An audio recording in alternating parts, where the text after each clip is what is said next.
Assalamualaikum warahmatullahi wabarakatuh. Alhamdulillah kita berjumpa lagi dengan saya yang akan sedikit banyak memberi ulasan tentang dunia herbal. Kali ini saya akan mengupas sedikit keutamaan dari bisa dibilang rumput. Ini disebutnya rumput babadotan, atau kalau orang daerah Jawa Timur bilang ini rumput lebusan. Dia punya ciri khas. Kenapa dibilang babadotan? Itu kalau kita cium baunya seperti bandot. Ini ciri khasnya, ciri khas tanaman babadotan ini. Terus apa saja manfaat dari daun babadotan ini dan cara penggunaannya bagaimana? Mari kita coba kasih penjelasan ke pemirsa semua, ke saudara-saudaraku yang mungkin sangat membutuhkan media-media terapi pengobatan herbal yang mudah, aman, tidak ada efek samping, dan ekonomis tentunya. Dapat kita jumpai di lingkungan rumah kita atau di halaman rumah kita. Ini biasanya selalu ada. Tapi satu hal lagi, ketika kita mencabut atau memetik bunga ini, jangan lupa baca bismillahirrahmanirrahim, minta kesembuhan oleh Allah Subhanahu wa taala, karena ini hanya media, ini hanya sarana, dan ini hanya sabab bagi kita untuk mencapai kesembuhan. Baik, mari kita kupas sedikit tentang babadotan. Babadotan ini bisa digunakan untuk media pengobatan bagi saudara-saudara yang menderita penyakit MAH, entah itu MAH, gejala MAH, atau asam lambung, atau infeksi saluran usus, biasa dibilang tifus. Dan ini sangat bagus dan sangat ampuh untuk media-media pengobatan. Caranya mudah, tidak harus direbus ya, tidak harus direbus. Ambil beberapa lembar, 7 atau 8, atau bahkan kalau dia kecil-kecil bisa 10 helai daun ini, cuci bersih, diremas-remas, masukkan ke dalam gelas, lalu diseduh atau dituang dengan air panas. Tunggu hangat-hangat, minum sehari 2 kali atau 3 kali, terutama pagi dan terutama menjelang mau istirahat, mau tidur. Dan ini ciri-ciri yang paling mudah kita kenali dari baunya. Dari baunya ya. Dari baunya dia mirip sekali dengan bau kambing. Bau bandot kalau orang daerah-daerah sini, daerah Jawa Barat bilang ini bau bandot, makanya disebut babadotan.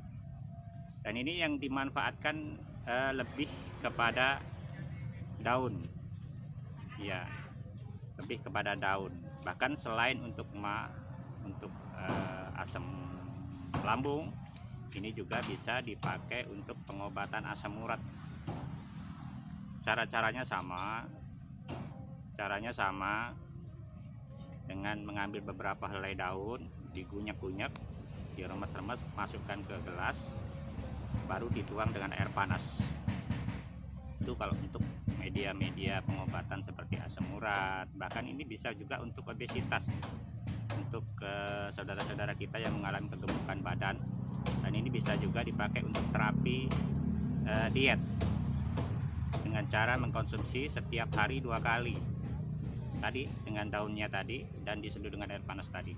Tidak perlu direbus, bisa juga direbus, tetapi lebih simpel dengan hanya diseduh dengan air panas di gelas.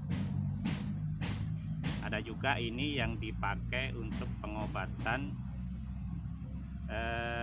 seperti luka luka baru atau tergores atau terkena pisau atau apa, ini bisa juga dipakai setelah jatuh atau kecelakaan atau gimana, berdarah-darah, kulit sedikit terbuka atau terkupas atau mengeluarkan darah, ini bisa juga dipakai untuk pengobatan luka-luka baru dengan cara cukup diremas-remas bersih, cuci bersih dulu ya, diremas-remas, dikunyah-kunyah, baru ditempelkan pada yang luka-luka itu atau dioleskan pada yang luka. Dan itu sangat-sangat bermanfaat.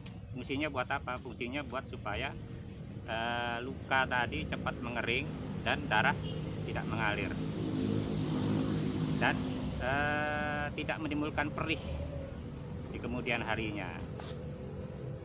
Untuk itu ini sangat banyak manfaatnya, dan juga bisa ada di salah satu pasien saya yang mengatakan bahwa ini juga bisa untuk lalap katanya. Dia pernah mengalami penyakit mah lambung itu yang sudah sangat akut, yang sudah sampai menjalar ke saraf otak belakang, jadi seperti orang halusinasi, seperti orang stres.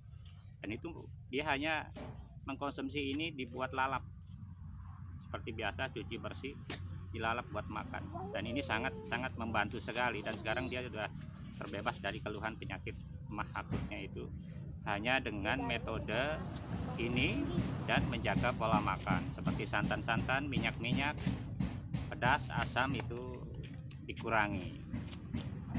Oke, mungkin kali ini sudah cukup memberi penjelasan tentang herbal yang akan kita tampilkan di sini lebih jelasnya lagi. Nah, dia punya daun agak sedikit berbulu, dan dia punya ciri khas bunganya ini, dia kalau kering dia akan terbang. Nah, itu dia akan membawa perkembangbiakan di mana-mana. Dan ini ciri-ciri khas, batangnya juga berbulu, dan yang paling ciri khas lagi dari baunya seperti bau kambing. Kalau kita gunyek-gunyek seperti bau kambing. Dan ini ciri khasnya dari babadotan.